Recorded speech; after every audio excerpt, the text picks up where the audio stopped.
T-Man 978 Shill Review. Hello everyone, T-Man 978. Right now we're going to be taking a look at Fortnite Victory Royale series Patassius Peels. Patassius Peels comes with the Gladius of Patassius. Right there, a short sword. He comes with the dub with this royal wrap around it, making it match up with him. I'm not sure if that's a wrap that was given to you when he was available as a skin to buy. I'm not sure. I didn't see this listed. But it's the dub. It doesn't have any functionality. It's just looks like the dub. He also features the cape of Patassius. It's just a peg-in cape. It doesn't flow or anything. You just peg it into his back. That's what his back looks like without it, but peg that in, and there you are. But Patassius Peels here, who has one of my favorite expressions. This is how I feel all day out in public. Anywho, he is very detailed, nicely painted where they gave him paint, and he has more articulation than I would have thought. I thought he was definitely lacking because I saw these single jointed elbows, and I know that Peely does not have a neck. He does not have neck articulation even in the game, but he has these shoulder pads that go up and get out the way. I believe, did they give him butterfly joints? No, they didn't. This is the one figure, well, maybe two figures out the whole line from Hasbro that doesn't have butterfly joints. But his elbow is capable of bending slightly, a hair more than 90 degrees. They rotate like this. They go out to the side and go up and down. The wrist on this hand goes up and down like this and rotates, while this one comes in and out.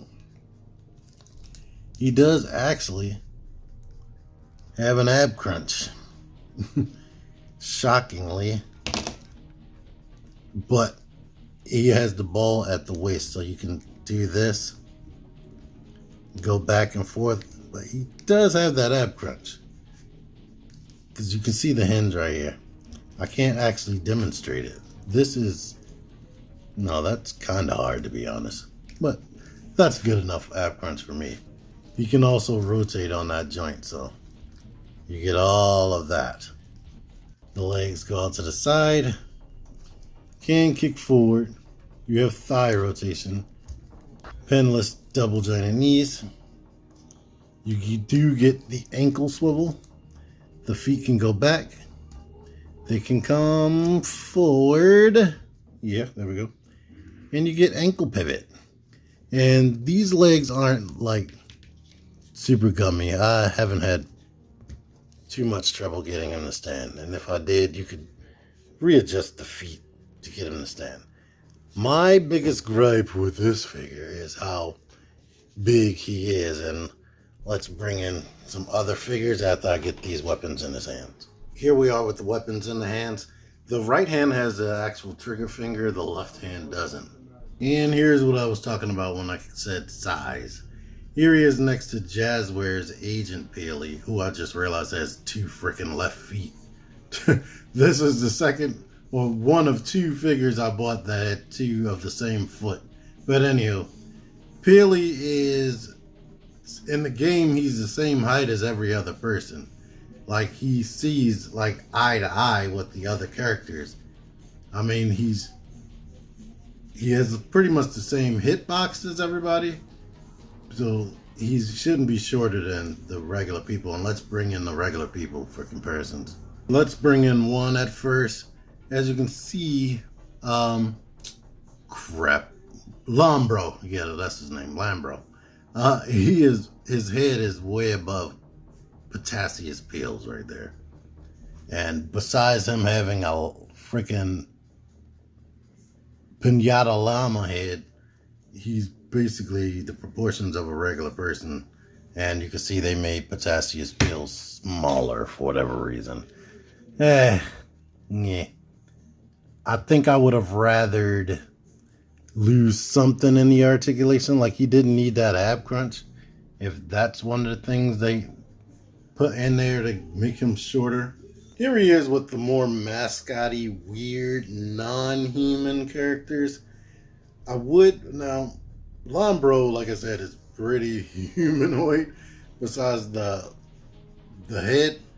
And I would put Ragsy up here, but Ragsy actually has a human head underneath of her bear mask. But yeah. Oh boy. You don't know how much trouble it is getting these things to stand up for these comparisons, and then stuff like this happens. I'm leaving it in. I've completely lost track of my thought, but Hasbro gave these guys their own scale anyway. Like, Ripley is taller, and Cluck over here is pretty tall. But one thing I wanted to say, if you don't get any other character out of this whole line, I think you should do yourself a favor. If you see him in a discount store, get Mancake. A lot of these figures are very, very, very good with minor complaints. But Mancake just feels the most premium out of pretty much all the figures. Like, the stuff he comes with, his accessories, the face swap out gimmick, or the hat swap out with the new face. He is just awesome in his accessories. But if you watched my whole playlist, you see that a ton of these I kind of feel the same way. Like, Cluck definitely feels premium. I just have a problem with his legs, getting him to stand up. I had to put like some tightener in his knees to even get him standing this long. I'm shocked he wasn't the one that fell. But anyway, Patassius Pills. Good figure. I just think that he's too short for the other characters. Now, you can tell me how you feel in the comments. But anyhow, thank you for watching this video. Until next time, T-Man978 out of here. Click the videos. Click the fucking videos, baby. Click the videos. You should really click these videos. Click the videos.